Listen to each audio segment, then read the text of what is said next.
खियानी पियानी हाँ। इतना मननी। अच्छा। तोरा के केला सेव अमरूद काजू किशमिश सब नाम ले ली बाकी हमरा किशमिश के नाम ना ले। काहे का खराबी बका बाप रे बाप किशमिश बुझा लगी कुकुर के कान में के अठई हो कसो आ उहे नाम लेता आ देखो देखा तोरा कितना मानी ना तोरा बिना हमरा हिल से करो ना हो तना माने कता ना तारा बिना हमरा रहल जाला तनिको ना सब देख के जोरे लिसन होई नो ठीक कह तो यही समय से बोली ले ना बताओ देखो हम तारा का तना मानी ना अब तू हमरा तना याद आवेलू कहां कहां कहां कहां अतना याद आवे जा तो कहां कहां आ कब याद आवेलू जब जब मैदान करे जाई ना कि ना। चले इसके बाद माननीय हमारे जो प्रस्ताव पुरुष से चल कर आए मनोज भैया और संजय सिंह और जो हमारे ढिलवैया निवासी पहलवान बस के मालिक माननीय पहलवान जी की तरफ से बहुत सारा पुरस्कार है। समय को देखते हुए मैं झाजू हजारी जी आपसे क्षमा है चंद मिनटों में रखे बात। देखिए आप लोगों से मैं गीत पेश कर रही हूँ बहुत सा प्रोग्राम अभी बाकी है। हेलो अरे चाहे चली हो बम चाहे चली हो गोली हमारे यूट्यूब पे गाना आई है बेस्ट वाली म्यूजिक से आप लोग की सेवा में। अरे चाहे चली हो बम चाहे चली हो गोली बाकी केहू के गाली न गाली गाली अरे गाली हाई सामने वाला पलाट में थोड़ा सा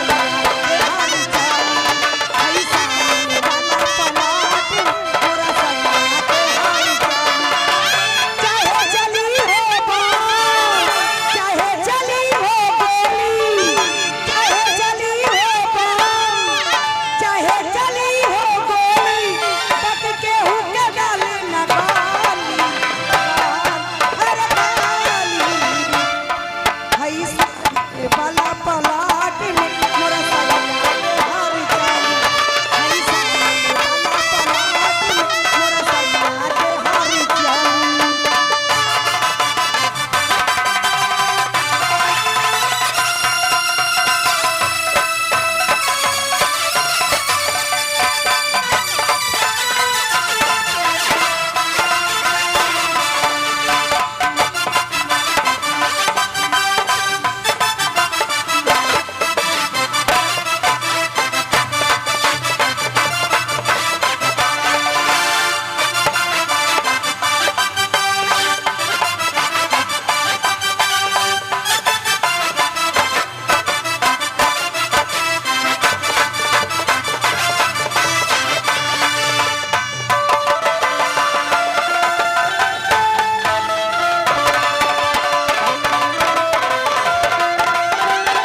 रखले बाबू दूगो चाल पिया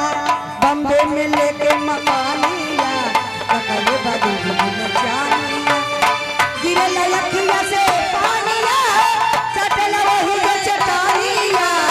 गिरे लखिया से पानिया चटल वही के चटानिया बम्बे में लेके मकानिया बम्बे में लेके मकानिया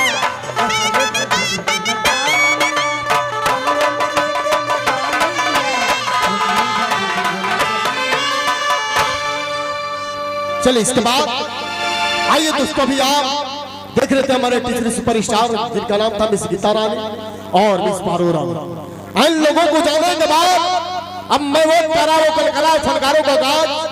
और बात बोल जाना जो अपने गाज आवाज से तमाम दर्शकों को मदहोश करके रख देती है। वो मेरे तीसरी कैसेट गायिका भोजपुरी सम्राट कंपनी मालकिन स्टेज मालकिन गीतों संगीत की दुनिया के बाहर की मलिका है जिनका नाम है मिस तारा और उनके साथ में आ रही उनकी छोटी बहन